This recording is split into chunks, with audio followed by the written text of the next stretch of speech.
Our names are Hannah, Hunter, Justice. Our title is Hoʻopau Kapu, Abolishing the Kapu. A major event in Hawaiian history occurred in 1819, shortly after the death of King Kamehameha. The overthrow of the Kapu system was a turning point that eventually led to the demise of the Hawaiian culture and the Hawaiian monarchy. I am Liho, son of Kamehameha. My father, Kamehameha the Great, united the Hawaiian Islands and supported the Kapu system, a set of rules that provides peace and control to the Hawaiian kingdom and its people.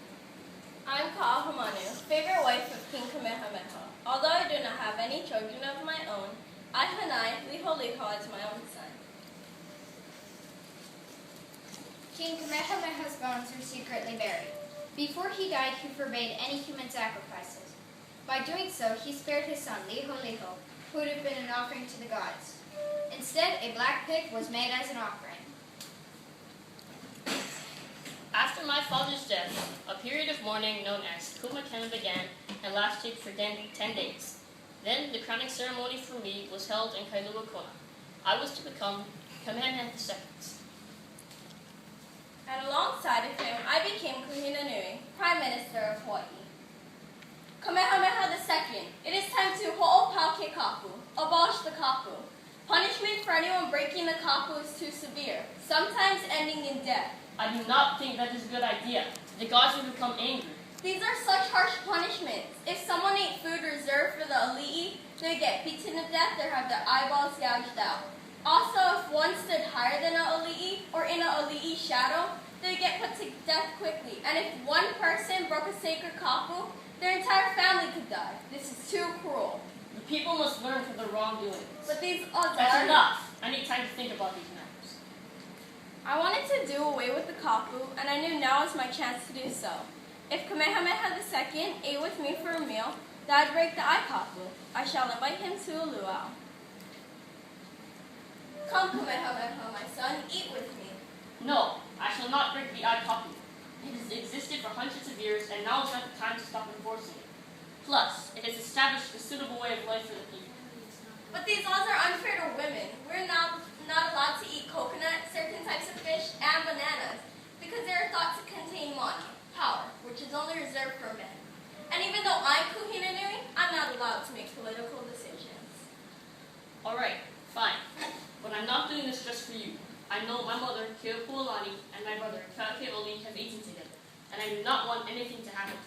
So you're agreeing we should abolish the kapu? I, Hoʻopau Kapu, abolish the kapu. My servant, John Papa'i, send word to the chiefs to destroy the kea, places of worship, and the kua, statues of gods.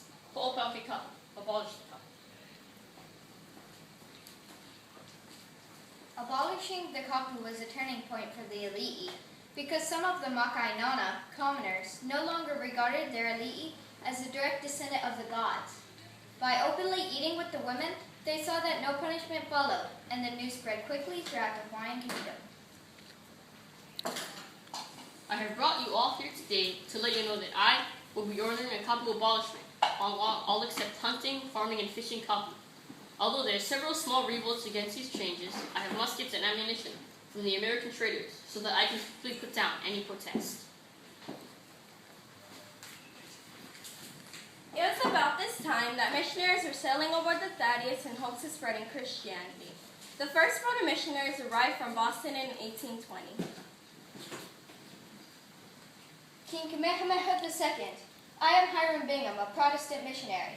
I would like to request permission to stay in your kingdom. You may stay for 1 year and may not send for any other missionaries.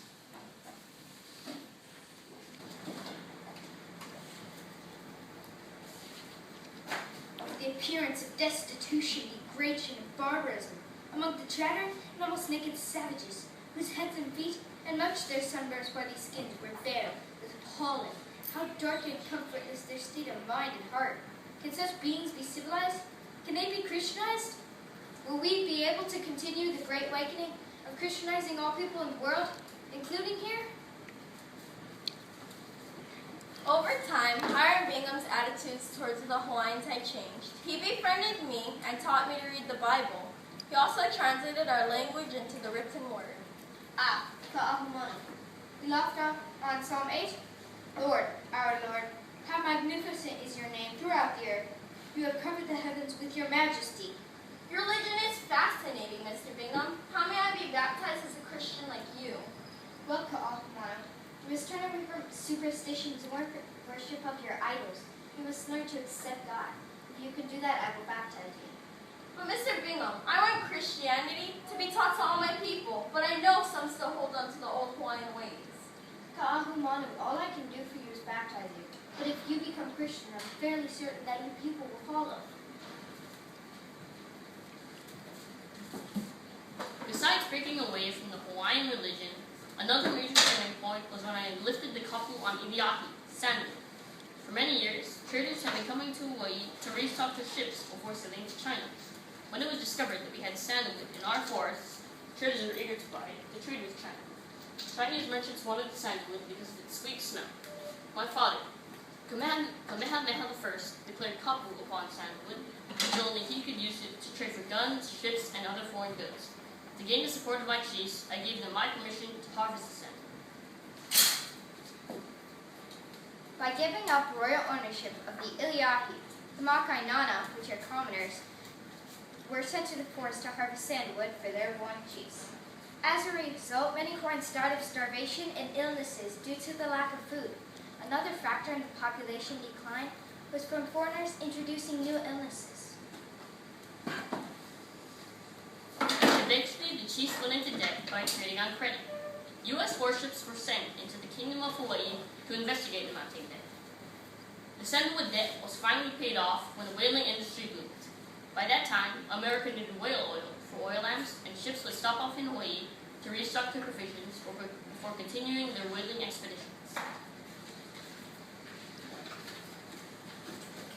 King Kamehameha II and his wife Queen Kamamalu would be sailing aboard the Leisure to meet King George IV of England.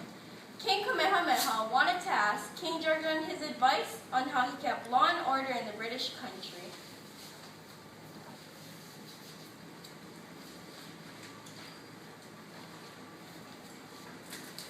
Dear Queen Kaʻahumanu, it is with deep regret that I must inform you of this. But your beloved King Kamehameha II and his wife Queen Kamamalu have died of measles. They became ill soon after arriving in England and have forgotten audience with me. If there is anything I can do, let me know. Sincerely, King George IV. King Kamehameha II's remains were shipped back to Hawaii shortly after his brother was crowned King Kamehameha III. The decrease of Hawaiians and increase of foreigners eventually replaced the traditional Hawaiian stewardship of the Aina. Western ideas of owning land allowed foreigners to buy land. This became known as the Great Mehele of 1848. The Kamehameha dynasty ended after Kamehameha V died in 1872. The highest ranking elite was William Lulila. However, his reign was cut short and he died of tuberculosis. So I, David Kaleopaa, was elected king in 1874. American businessmen wanted me to turn over my personal power to my cabinet so that they could make my decisions for me. If I did not agree, they would use American soldiers armed with rifles. I had no choice but to agree unless I wanted bloodshed. This became known as the Baehrens Constitution of 1887. After my brother, King Kalakaua, died, I was crowned Queen Liliu o Kalani. During my reign, I wanted a new constitution to restore voting rights to my common people, but I could not command the support of my ministers. In the meantime, the outbreak of the Spanish-American War influenced American senators to favor Hawaii's annexation to the U.S.